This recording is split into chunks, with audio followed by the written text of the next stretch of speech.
Oi pessoal, meu nome é Rodrigo Richard e nesse último vídeo da série eu vou mostrar para vocês os comandos de repetição das linguagens C, C++, C Sharp, Java e Python. Vamos lá? Pessoal, para começar é importante mostrar para vocês essa tabelinha. Nós veremos os comandos while, do while e for nas linguagens C-like, né? C, C++, C Sharp e Java. E em Python, nós veremos apenas o comando while, uma vez que o comando for de Python é diferente do comando for dessas outras linguagens. Nós veremos exemplos diferentes. Nós vamos trabalhar com um exemplo que calcula a área de retângulos, ok? Mas em cada uma das linguagens eu vou mostrar um exemplo um pouquinho diferente da outra linguagem. Então vamos começar.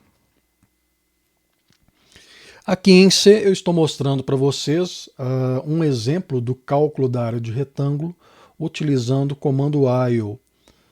Note que esse exemplo poderia ser replicado em todas as outras linguagens C-like, então poderia ser o mesmo exemplo na linguagem C++, na linguagem C Sharp, na linguagem C Sharp, na linguagem Java. Inclusive seria um exercício interessante que você fizesse a tradução desse programa para as outras linguagens. Aqui nós temos três variáveis reais ou ponto flutuante, que são as variáveis base, altura e área.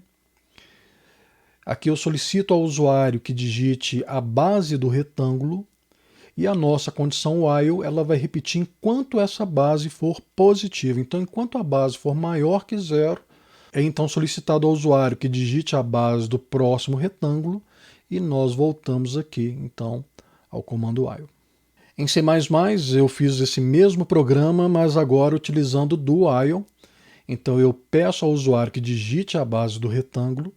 Se a base for maior que zero, ele então é solicitado ao usuário que digite a altura, essa área é calculada e é então mostrada o resultado da área para o nosso usuário. E isso aqui vai acontecer da mesma forma que no programa em C, ele vai ser repetido enquanto a base for maior que zero. Novamente eu deixo como sugestão para você que você implemente esse programa nas outras linguagens utilizando o comando do while. Aqui em C Sharp eu fiz um programa parecido. Ele também utiliza a mesma ideia. Nós vamos repetir enquanto a base do retângulo for maior ou igual a zero, ok? Note que eu estou utilizando uma variável na condição que é diferente da variável da inicialização. Eu vou utilizar essa variável cont simplesmente para mostrar qual retângulo nós estamos calculando. Primeiro retângulo, o segundo retângulo, o terceiro retângulo e assim por diante. Então ele vai contando para a gente a quantidade de retângulos que eu já calculei, né, e que eu estou calculando nesse momento, ok? Mas no caso, a nossa condição ela não está relacionada a essa variável cont. Ela está relacionada à variável base do retângulo. Enquanto a base do retângulo for maior que zero, o nosso comando for vai continuar repetindo.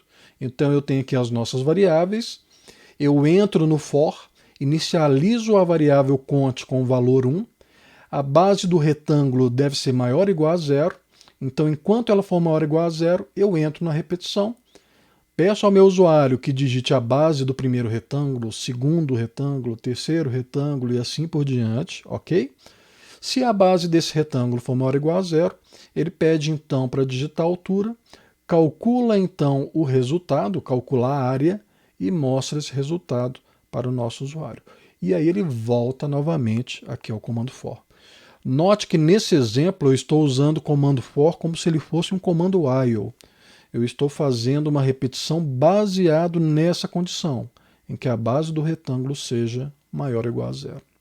Já em Java eu estou mostrando para vocês um exemplo mais característico do comando for, onde nós vamos fazendo uma iteração, né, utilizando a variável aqui dentro de uma sequência de valores. Então, por exemplo, aqui eu estou informando que a base começa em 1 e que vai repetir enquanto a base for menor ou igual a 5 e essa base vai ser incrementada de 1 em 1. Então ela vai de 1 até 5. Para cada valor de base, eu estou fazendo um novo for, que vai inicializar a altura como 2, vai repetir enquanto a altura for menor ou igual a 10, mas nesse caso a altura vai sendo incrementada de 2 em 2. Ok? Bom, eu poderia pegar a variável cont e incrementar essa variável dentro do bloco de comandos, mas eu aproveitei o comando for para então atualizar o valor dessa variável, fazer o incremento da variável cont aqui dentro do próprio comando for. Aqui então eu calculo a área como base vezes a altura e faço a impressão dos dados desse retângulo. Então, para cada retângulo, primeiro, segundo, terceiro e assim por diante, ele vai mostrando qual é o retângulo, qual o valor da base e da altura e, por fim, mostra para a gente o resultado da área desse retângulo. Aqui em Python eu fiz duas versões.